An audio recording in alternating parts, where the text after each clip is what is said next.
Hello everyone, मैं चंदना मुर्मू आप सभी का फिर से स्वागत करती हूँ अपने क्लास में।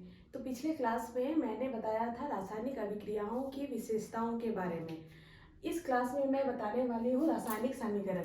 तो इसके परिभाषा को पहले हम लोग देख लेते हैं। किसी रासायनिक अभिक्रिया में भाग लेने वाले पदार्थों के संकेतों एवं सूत्रों की सहायता से उस अभिक्रिया का संक्षिप्त निरूपण रासायनिक समीकरण कहलाता है। ठीक है, तो रासायनिक अभिक्रिया के बारे में सबसे पहला क्लास में मैंने बताया था पार्ट 1 में। तो उन जितने भी अभिक्रियाएं होती है वो सभी अभिक्रियाओं को जब हम लोग उसके संकेत के रूप में या फिर उनके सूत्रों के रूप में लिखते हैं तो उन्हें रासायनिक समीकरण कहा जाता है। जैसे हम लोग मैग्नीशियम को लिखते हैं, उसका संकेत होता है Mg। ऑक्सीजन का फॉर्मूला होता है O2। ठीक है, तो उसी तरह से किसी भी पदार्थ को जब हम लोग संकेत या फिर सूत्र में लिखते हैं, उसके संकेत या फिर सूत्र में, तो इसका हम लोग उदाहरण देख लेते हैं।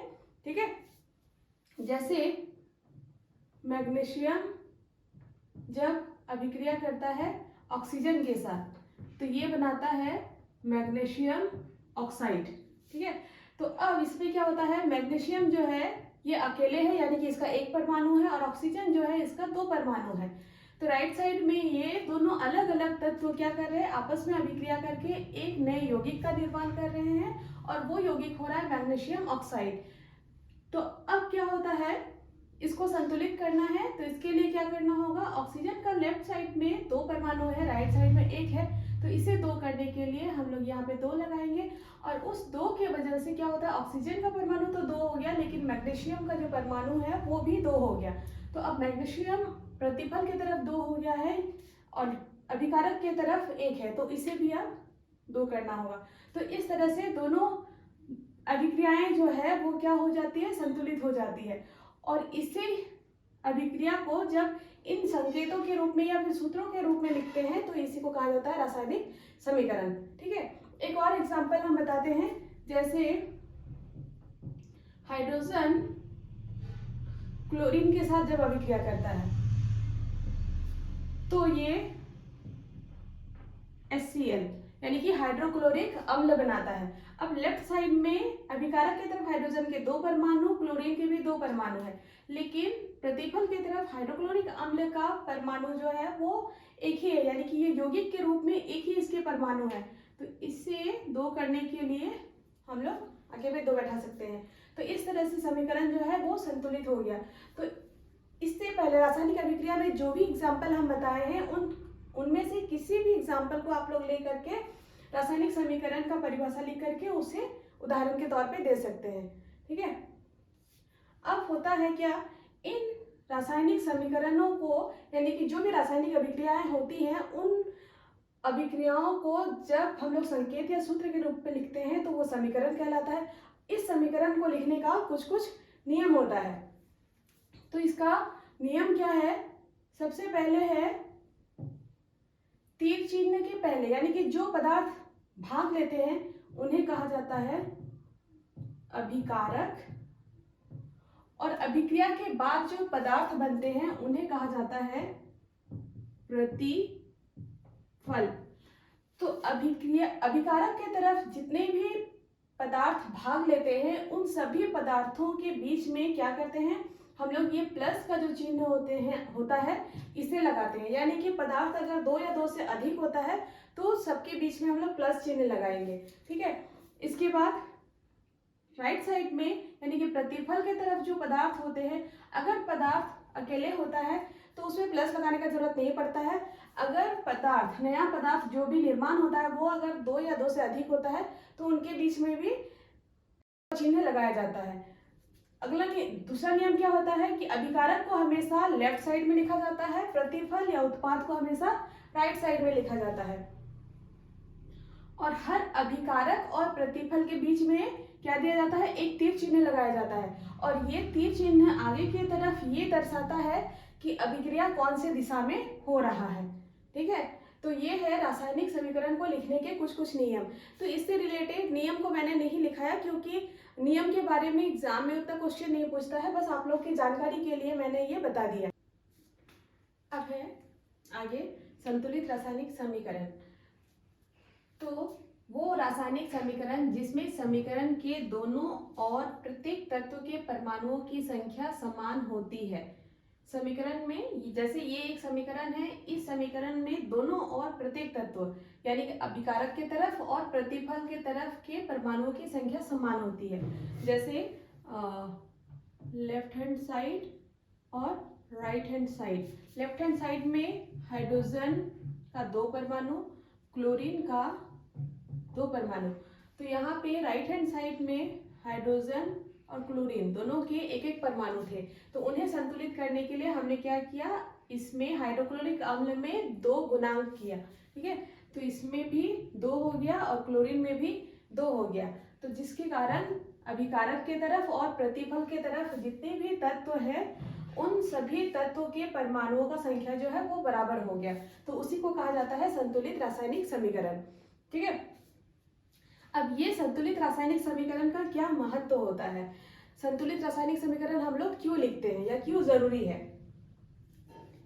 तो संतुलित कोई भी रासायनिक अभिक्रिया को या रासायनिक समीकरण को संतुलित करना इसलिए आवश्यक है क्योंकि एक नियम है जिसे कहा जाता है द्रव्यमान संरक्षण का नियम।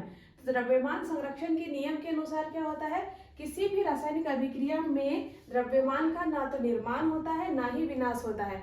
यानी कि अभिकारक के तरफ जितने द्रव्यमान होते हैं प्रतिफल बनने के बाद भी उतना ही द्रव्यमान होना चाहिए, तभी वो संतुलित रासायनिक समीकरण कहलाएगा।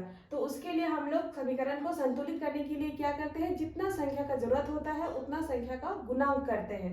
ठीक है, तो ये द्रव्यमान संरक्षण के नियम के लिए वो जरूरी होता है, नहीं तो ये नियम का क्या हो जाता है, उल्लंघन हो जाता है। यानी कि इस नियम को, ये नियम जो है सही नहीं होगा। ठीक है, इसीलिए संतुलित करना जरूरी है। तो इसे हम लोग लिख सकते हैं अभिकारक तत्व के द्रव्यमान बराबर उत्पाद तत्व के द्रव्यमान। यानी कि अभिकारक की तरफ जो भी पदार्थ होंगे उनका कुल द्रव्यमान और उत्पाद की तरफ जो भी पदार्थ बना होगा उनका कुल द्रव्यमान जो है हमेशा बराबर होना चाहिए। जैसे एग्जाम्पल को हम लोग देखते हैं, जैसे आयरन Fe, ये इसका संकेत हो गया। जब जल के साथ अभिक्रिया करता है तो ये बनाता है Fe3O4। Fe3O4 को बोला जाता है आयरन ऑक्साइड और ये बनाता है हाइड्रोजन गैस।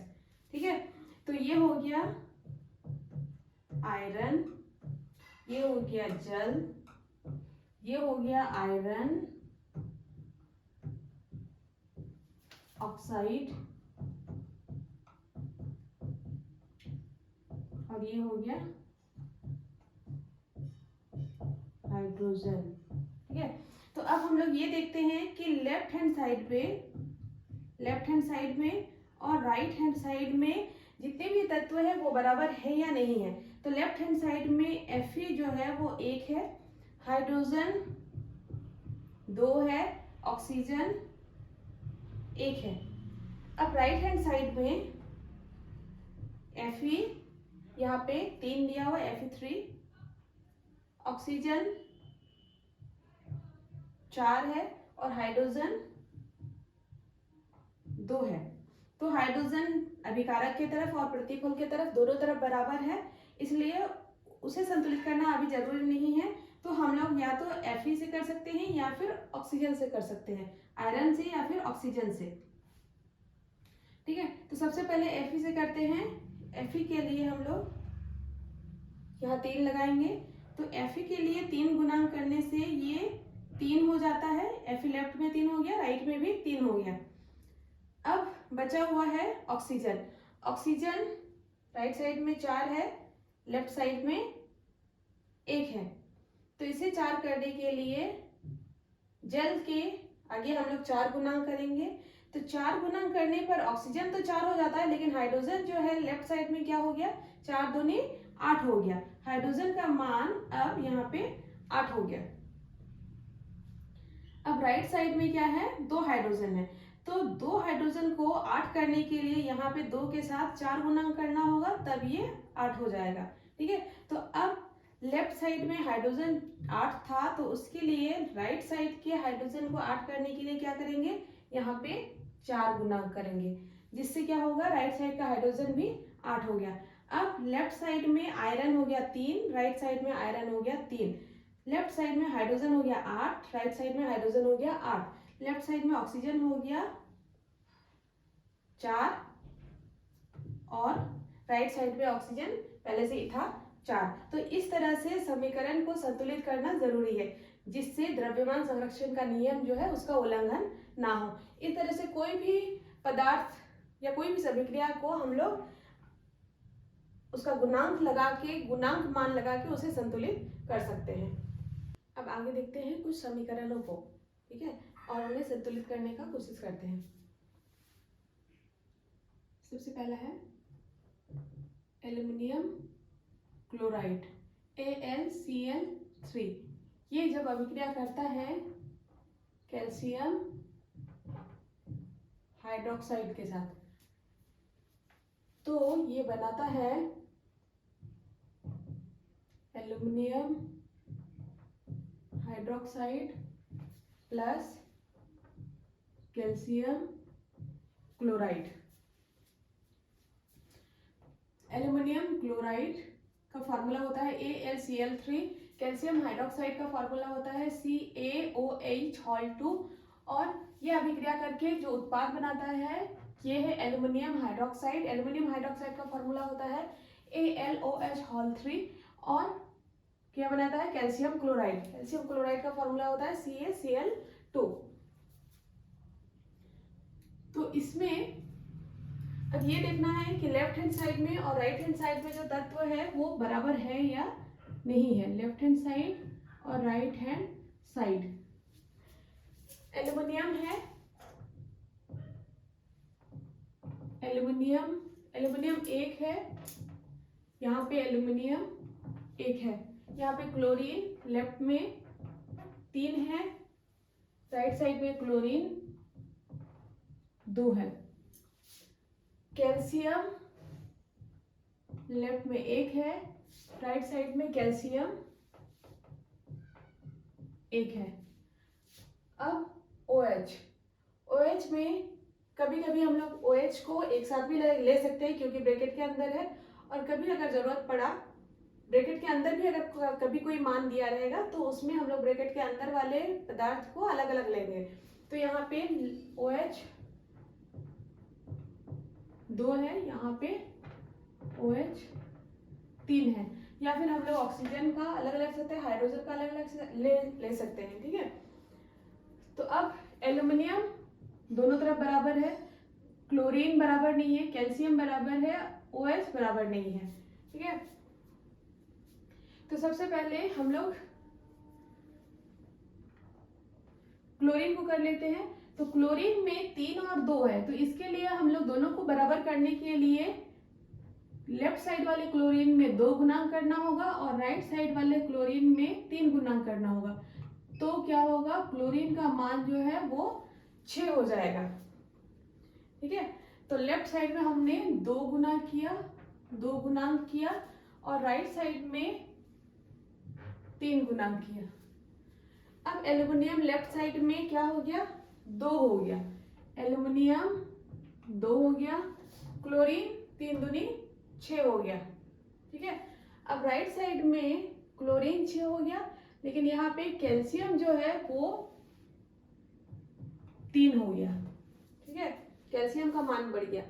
अब एल्युमिनियम का मान भी यहाँ पे क्या हो गया है, राइट साइड में घट गया है। तो राइट साइड वाले एल्युमिनियम को 2 करने के लिए हम लोग यहाँ पे 2 गुना करेंगे, तो ये एल्युमिनियम 2 हो जाएगा, ठीक है।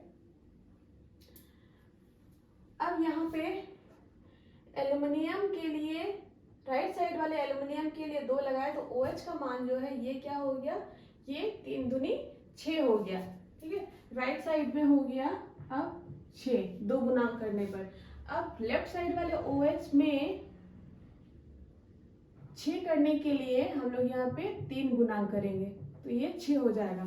तो यहाँ पे 3 गुना करेंगे तो ये 6 हो गया। अब हम लोग देखते हैं एल्युमिनियम लेफ्ट साइड में कितना हो गया, 2 हो गया, राइट साइड में 2 हो गया। क्लोरीन 2 3 6 हो गया, यहाँ पे क्लोरीन 3 दूनी 6 हो गया। अब कैल्शियम लेफ्ट साइड में 3 हो गया, राइट साइड में भी कैल्शियम 3 हो गया, OH 3 दूनी 6 हो गया, और राइट साइड में भी OH 2 तिया 6 हो गया। तो इस तरह से ये जो समीकरण है ये संतुलित हो गया है। ठीक, aluminium chloride, calcium hydroxide, aluminium hydroxide, calcium chloride. ठीक है, इसके बाद अगला एग्जाम्पल देखते हैं, वो होता है पोटेशियम क्लोरेट। पोटेशियम क्लोरेट का फॉर्मूला है KCl, potassium chlorate KClO3। KClO3 होता है पोटेशियम क्लोरेट का फॉर्मूला। ये इस पदार्थ में जब अभिक्रिया होता है, यानी कि ये जो एक पदार्थ है ये क्या होता है, आपस में ही अभिक्रिया करता है, और इनमें अभिक्रिया होने के बाद ये टूटता है KCl यानी कि पोटेशियम क्लोराइड प्लस ऑक्सीजन में। तो पहला एग्जाम्पल में 2 अलग अलग पदार्थ थे और उसमें अलग अलग तत्व मिले हुए थे। इस एग्जाम्पल में एक ही पदार्थ वो अकेले ही अभिक्रिया कर रहा है। इसमें जो पदार्थ है पोटेशियम, क्लोरीन और ऑक्सीजन, तो ये पदार्थ आपस में ही अभिक्रिया करके क्या करता है, वो पोटेशियम क्लोराइड और ऑक्सीजन में टूटता है। तो इसे देखते हैं संतुलित कैसे किया जाएगा। इसमें भी हम लोग लिख लेते हैं कि लेफ्ट हैंड साइड में और राइट हैंड साइड में कौन कौन से तत्व है और उनका कितना मान है। पोटेशियम, क्लोरीन और ऑक्सीजन, क्लोरीन और ऑक्सीजन। पोटेशियम है 1, क्लोरीन है 1, ऑक्सीजन है 3, 1 1 3। राइट साइड में पोटेशियम है 1, क्लोरीन है 1 और ऑक्सीजन है 2।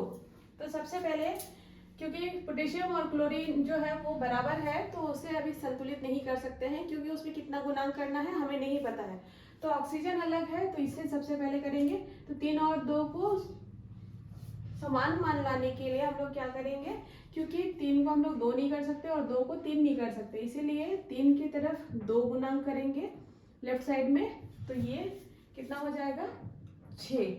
ठीक है, और राइट साइड में 2 के साथ 3 गुणांक करेंगे तो हो जाएगा 6। तो लेफ्ट साइड में 2 गुणांक किया हमने तो यहाँ 2 लगाएंगे। राइट साइड में ऑक्सीजन के लिए हमने 3 गुणांक किया तो यहाँ 3 लगाएंगे। तो ऑक्सीजन हो गया 2 तिया 6, 3 दूनी 6। अब लेफ्ट साइड में जो 2 गुणांक किए उसके कारण क्या हो गया, पोटेशियम का, क्लोरीन का मान भी बढ़ गया। तो लेफ्ट साइड का पोटेशियम हो गया 2, क्लोरीन भी हो गया 2। अब राइट साइड में पोटेशियम, क्लोरीन एक एक है, तो हमें ये देख लेना है कि पोटेशियम क्लोराइड एक साथ है या फिर अलग अलग है। अगर अलग अलग होता तो हम लोग को अलग अलग गुणांक करना पड़ता, क्योंकि यहाँ पे एक ही साथ है पोटेशियम क्लोराइड, तो इसके लिए क्या करना होगा, हम लोग अगर पोटेशियम में ही 2 गुणांक कर देते हैं तो 2 को 1 से गुना करने से कितना होता है, 2 का 2, तो यहाँ 2 गुना करने पर क्या होता है, पोटेशियम का मान भी 2 हो जाएगा और क्लोरीन का मान भी 2 हो जाएगा। अब ये चेक कर लेना है कि पोटेशियम 2 हो गया लेफ्ट में, राइट में पोटेशियम 2, क्लोरीन 2 हो गया, क्लोरीन 2, ऑक्सीजन 6 हो गया, ऑक्सीजन 6 हो गया। तो इस तरह से ये भी समीकरण जो है ये संतुलित हो गया। तो इस तरह से ये समीकरण हो गया। अगला एक और उदाहरण हम बताते हैं, वो है एल्युमिनियम। एल्युमिनियम का संकेत होता है Al। एल्युमिनियम जब अभिक्रिया करता है सल्फ्यूरिक अम्ल के साथ, सल्फ्यूरिक अम्ल का फॉर्मूला हो जाता है H2SO4, तो ये बनाता है एल्युमिनियम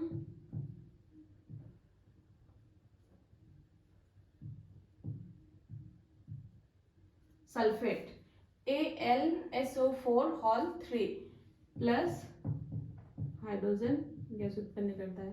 ठीक है, तो इस अभिक्रिया में ये देखेंगे लेफ्ट साइड में और राइट साइड में कौन कौन से तत्व है।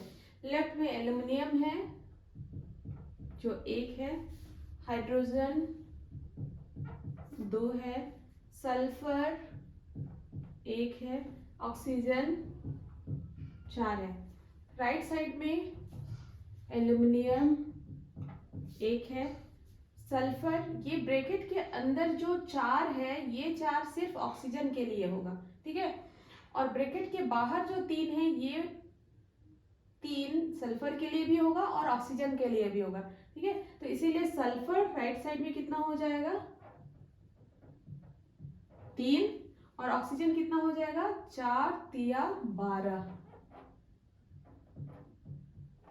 और हाइड्रोजन है 2। तो एल्यूमिनियम दोनों तरफ 1 है, हाइड्रोजन 1 है, सल्फर और ऑक्सीजन दोनों में से किसी से भी शुरुआत कर सकते हैं हम लोग। तो अगर सल्फर से करेंगे तो सल्फर राइट साइड में 3 है, लेफ्ट साइड में 3 करने के लिए इसको हम लोग 3 गुना कर सकते हैं, क्योंकि 1 के साथ जिस भी नंबर को गुना करते हैं वही मान होता है, ठीक है ना। तो लेफ्ट साइड में सल्फर जिस पदार्थ में है वहां हम लोग 3 गुना करेंगे, ठीक है। अब सल्फर का मान तो लेफ्ट साइड में 3 हो गया, लेकिन इसके साथ साथ बाकी जो सल्फर के साथ तत्व है उन तत्वों का मान भी बदल गया, यानी कि हाइड्रोजन कितना हो गया 3 दूनी 6। तो लेफ्ट साइड में हाइड्रोजन को हम लोग लिख देते हैं, अभी कितना हो गया 6। सल्फर तो हो गया 3 जो कि राइट साइड में भी 3 था, और ऑक्सीजन क्या हो गया 4 तिया 12, ऑक्सीजन हो गया यहाँ पे 12। तो ऑक्सीजन 12 हो गया लेफ्ट साइड में, तो राइट साइड में ही पहले से 12 था, तो इसीलिए लेफ्ट साइड में 12 होने से वो संतुलित हो गया। तो अब ऑक्सीजन संतुलित हो गया है, सल्फर संतुलित हो गया है, एल्यूमिनियम संतुलित है। अब हाइड्रोजन, हाइड्रोजन को संतुलित करने के लिए लेफ्ट में 6 हाइड्रोजन है, राइट में 2 है, तो 2 को 6 करने के लिए हम लोग 3 गुना कर सकते हैं, तो उससे हो जाएगा 6। तो राइट साइड में हम लोग को क्या करना है 3 गुणांक लगाना है हाइड्रोजन के पहले, ठीक है। अब एल्यूमिनियम हो गया 1 लेफ्ट साइड में और राइट साइड में, हाइड्रोजन हो गया 6 दोनों तरफ, सल्फर हो गया 3 और ऑक्सीजन हो गया 4 तिया 12। तो इस तरह से ये भी समीकरण जो है वो संतुलित हो गया। तो ये हो गया एल्यूमिनियम सल्फ्यूरिक अम्ल, एल्यूमिनियम सल्फेट और हाइड्रोजन, ठीक है। इसी तरह से इतना समीकरण के बाद शायद आप लोग समझ में आया होगा कि किस तरह से समीकरण को संतुलित करना है। अगर आप लोग के पास कोई क्वेश्चन होगा तो कमेंट करके बताइएगा, हम उसको संतुलित कर देंगे, या फिर आप लोग खुद से ही कोशिश कीजिएगा इसे संतुलित करने का। और आगे जितना भी क्वेश्चन आएगा या फिर हम लोग को आगे जो भी पढ़ना है उसमें भी हम लोग को अभिक्रिया के बारे में पढ़ना है, तो उसमें भी जो भी अभिक्रिया मिलेगा उसे भी हम लोग संतुलित करते हुए जाएंगे, ठीक है।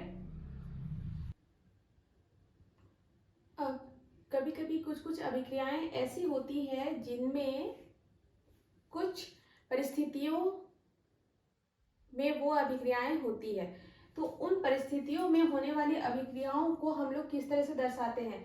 तो परिस्थितियां जो है वो क्या क्या हो सकती है, परिस्थितियां क्या क्या हो सकती है, वो होती है ताप, दाब, सांद्रता, उत्प्रेरक आदि। ये सब परिस्थितियां हो सकती है, और इन सभी परिस्थितियों को हम लोग कोई भी समीकरण में तीर चिन्ह के ऊपर या फिर नीचे लिखते हैं, ठीक है। जैसे CO कार्बन मोनोऑक्साइड, ये गैस है, ये अभिक्रिया करता है हाइड्रोजन गैस के साथ, ठीक है। कार्बन मोनोऑक्साइड जब अभिक्रिया करता है हाइड्रोजन गैस के साथ, तब जो परिस्थिति होता है वो होता है 340 ATM। तो 340 ATM जो है ये एक परिस्थिति है, यानी कि इतना ही तापमान में या इतना ही प्रेशर में, ATM का मतलब होता है, इसको शॉर्ट में हम लोग लिखते हैं एटमॉस्फेरिक प्रेशर, यानी कि समुद्र तल से किसी भी वायुमंडलीय दाब जो होता है उसका मान कितना होता है, ठीक है। तो वायुमंडल का दाब इतना होना चाहिए, तभी कार्बन मोनोऑक्साइड हाइड्रोजन के साथ अभिक्रिया करेगा और वो बनाएगा CH3OH, जिसे कहा जाता है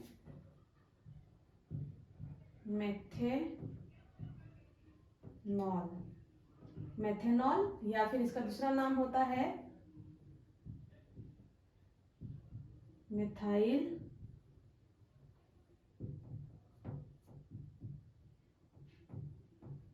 अल्कोहल। Methyl alcohol. ठीक है, तो यहाँ पे लेफ्ट साइड में एक कार्बन है, राइट साइड में एक कार्बन है, ऑक्सीजन यहाँ पे एक है, ऑक्सीजन भी एक है, हाइड्रोजन यहाँ पे 2 है, यहाँ पे हाइड्रोजन 4 है। तो हाइड्रोजन को 4 करने के लिए हम लोग यहाँ पे हाइड्रोजन के आके 2 गुना कर सकते हैं। तो इस तरह से कार्बन मोनोऑक्साइड जो है जल के साथ तभी अभिक्रिया करेगा जब वायुमंडलीय दाब जो है वो 340 atm होना चाहिए। atm को हम लोग लिख सकते हैं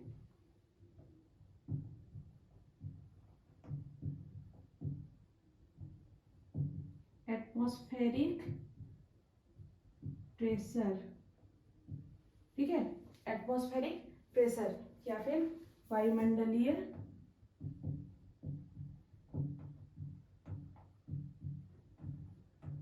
दबाव या दाब। ठीक है, तो इस तरह से ये एक परिस्थिति हो गया। एक और उदाहरण हम लोग देखते हैं, जैसे CO2 कार्बन डाइऑक्साइड जब जल के साथ अभिक्रिया करता है तो ये होता है, इस अभिक्रिया में परिस्थिति होता है सूर्य का प्रकाश और होना चाहिए क्लोरोफिल,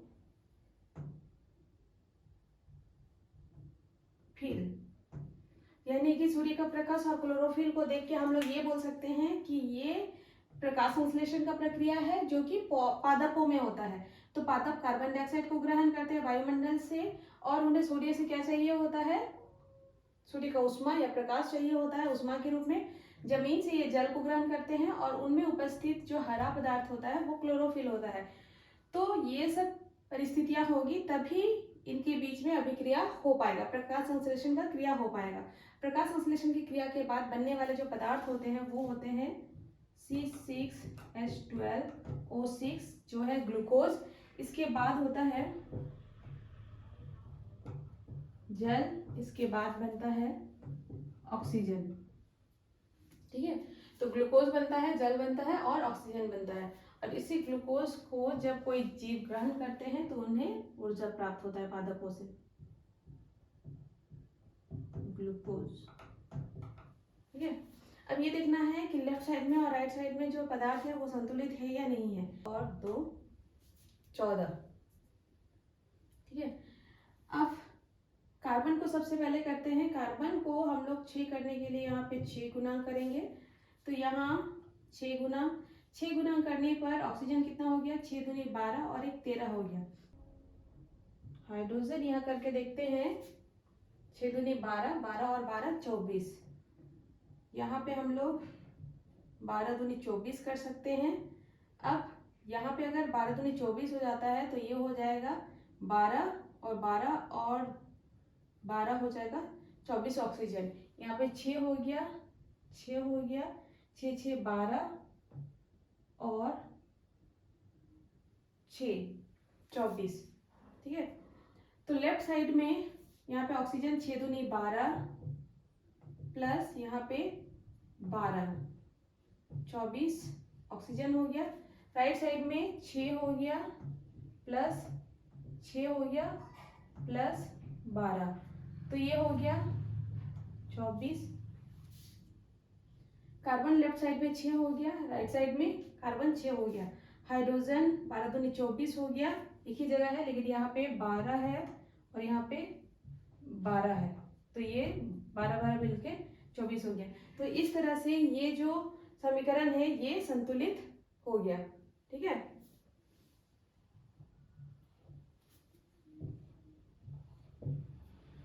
कार्बन डाइऑक्साइड जल के साथ अभिक्रिया करके ग्लूकोज, जल और ऑक्सीजन निर्माण करता है। तो ये ग्लूकोज के साथ साथ बहुत अधिक मात्रा में जल और ऑक्सीजन का भी निर्माण करता है, क्योंकि ये वायुमंडल में जो ऑक्सीजन को छोड़ता है उस ऑक्सीजन को हम लोग और जंतुओं के द्वारा ग्रहण कर लिया जाता है। ठीक है, अब ये क्लास यहीं पे खत्म होता है। अगला क्लास में हम लोग देखेंगे रासायनिक अभिक्रियाओं के प्रकार।